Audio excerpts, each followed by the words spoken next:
సచ్చినోళ్లకు సంతాపం బతికున్నోళ్లకు పరిహారం అన్నట్లుంది రాష్ట్ర ప్రభుత్వం తీరు అని బీజేపీ రాష్ట్ర అధ్యక్షుడు బండి సంజయ్ అన్నారు.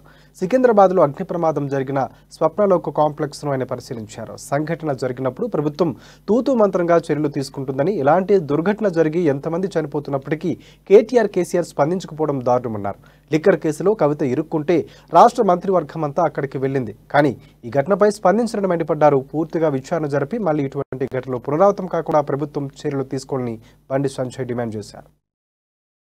ఢిల్లీ పోతే క్యాబినెట్ మొత్తం అడిగే వ్యక్తి జాన్సన్ అని రుద్రమ క్యాబినెట్ ఆడబోయారు. ఇలా ఇంత మధ్య సంఘటన ఎప్పుడు మాడతలేడు. అక్కడక్కడ ఓలో ఒక రాస్తారు, తూతూ మొత్తంగా మాడతారు పోతారు. ఇంత ముందు సంఘటనలు జరిగినాయి, దాని మీద మీరు కూడా సమీక్ష జరిపిరా? ఆ సంఘటనలు ఎందుకు జరిగినాయి, రివ్యూ ఎందుకు చేయాలి? మీరు రివ్యూ చేస్తే కదా మీరు ఇంకోసారి సంఘటన జరగకుండా చూసే బాధ్యత మీరు ఉంటుంది కదా. ఫైర్ సేఫ్టీ విషయం లేదు, కనీసం ఏం లేవు.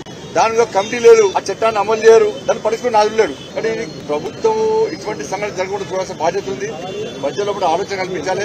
అమాయకమైన ముగ్గురు అమ్మాయిలు, ఆరుగురు అబ్బాయిలు ఒక పుట్ట కూటి కోసం ఇలా గ్రామానికి వచ్చి పని చేసుకుంటారు. వాళ్ళు ఆయనతో ఉన్న వాళ్ళ ప్రాణాలు పోయినాయి. మరి ఇటువంటి సంఘటనలు జరిగినప్పుడు ప్రభుత్వం చాలా తీసుకోవాలి. ఇది ఆషామాషి విషయం కాదు. దీనిలో పూర్తిగా విచారణ జరపాలి. సంఘటన ఎట్లా జరిగింది, ఎందుకు జరిగింది, గతంలో జరిగిన దాని మీద మీరు ఏం చర్యలు తీసుకొని ప్రభుత్వం స్పష్టం చేయాలి. మీరు చేస్తేనే ప్రజలకు ధైర్యం వస్తుంది.